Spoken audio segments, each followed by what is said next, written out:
Signed photographs of reptiles in monochrome frame, silver spoon snakes versus poultry farm pigs, intolerable followers of pure distaste, leaders without compassion take first place, a building site of droning tribes, a Groundhog Day of sacrifice, bullet bitten teeth of tarmac, gobshite singles paved in marmite, loved or loathed, never in between, test tube humanoid toxic scenes, obsessive compulsive latex streets, death drenched insidious bloom in reeves, placed by dancers on the paupers' graves. Your defiant welcomes have been outstayed. Reality's not your friend, so please remain lovingly frowned upon or duly entertained. A tourist plot, a diatribe, an exhibit of razor blades. There's always something in the way. There's always something in the way. Your bridal suite is now obsolete, occupied by urchins in piss-stained briefs. You commoners are all the same, just chiseled down and victim brain. Just sorry displaced hurricanes, just prairie folks on streets of rage.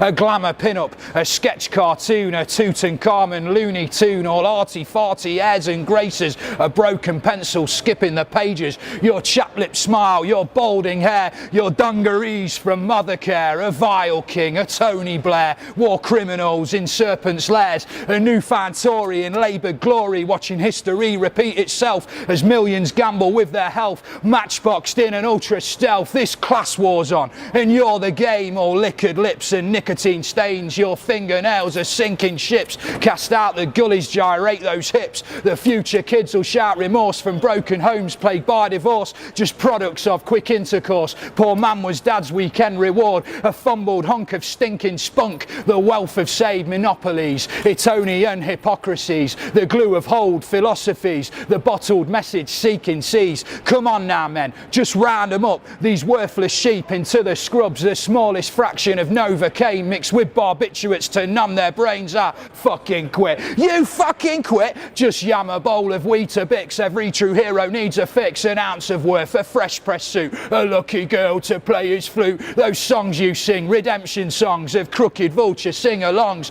Have a row, bend down for mass. Let our blessed Father dry pipe your ass. You may well gasp, you may well like our Tory approach, a seatless bike for thee who spies a unicorn. Will deliver revenge served up lukewarm, administered in staccato slingshot vows. No consonants please Carol, I'm too worn out from this monochrome bliss. I'm a trapped goldfish, this bloody world in which I swim. Oh praise the Lord whoever he may be, or maybe he's a dainty she. We're sick and tired of your patriarchy, it's got us nowhere, can't you see? This world is done, this world is dumb. To your new world order I won't succumb. It's one big messed up monologue. I often wonder how I carry on, but I've got to win. We've got to win this bloody class war we're living in. The poetry scene in Derby is very much a work in progress.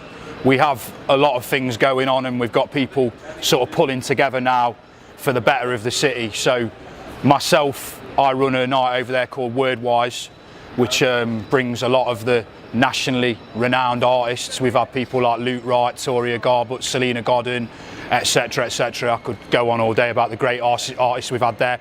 We've got another great night called Twisted Tongues, which is more for your sort of people that might be trying spoken word for the first time getting up on an open mic, and it plays a vital role in the city in terms of developing the talent that's coming through. They get particularly a lot of people from the university there, so that's a really good night. There's also another night called Derby Performance Poets, which is more an older crowd, but again caters for a certain type of poetry, so they all sort of combine. And what you'll find is that people tend to go and support all of the nights, so you'll see the same people sort of starting to appear at other nights. And we also started our first ever poetry festival last year, which I hosted along with a guy called Trevor Wright, who's another great poet. Yeah, and we even hosted Linton Kwesi Johnson. So we're the first people to ever take Linton Kwesi Johnson to Derby. So big up. Yeah, one thing that I'll always be proud of. My relationship with poetry is probably not a normal relationship, in the fact that although I did dabble with it when I was younger, so there were writers like John Agar, Benjamin Zephaniah, John Cooper Clarke, that got my attention. I was like, yeah, I do like this.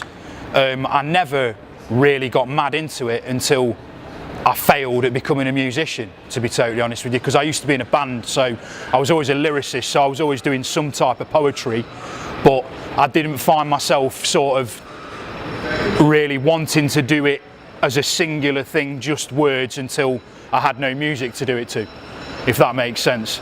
And then, so as soon as I sort of started delving into that world, and I realised that, yeah, there's a lot of great voices out there, I didn't feel like there was a me out there. So I thought, well, just write about what you live and just write about your passions and just see where it goes. And then obviously I've kind of developed that since then. I get inspired by all kinds of things, really. I mean, I love going to watch live poetry. I'm quite happy listening to somebody just reading poems, and at the same time I love reading a book. So I think it's just such a varied art form that, you know, it's impossible not to be inspired by something to do with the genre. For me, art is not meant to be a safe space. It's meant to be a place where you interrogate what's going on in the world. It's meant to be a place where you ask awkward questions. You're not necessarily going to get the answers. Basically, if people don't protest and this isn't just for poetry, it's in all art forms, then all we've got is like one voice and one view. So we need to have these opposing views, and these opposing views don't even have to agree with each other.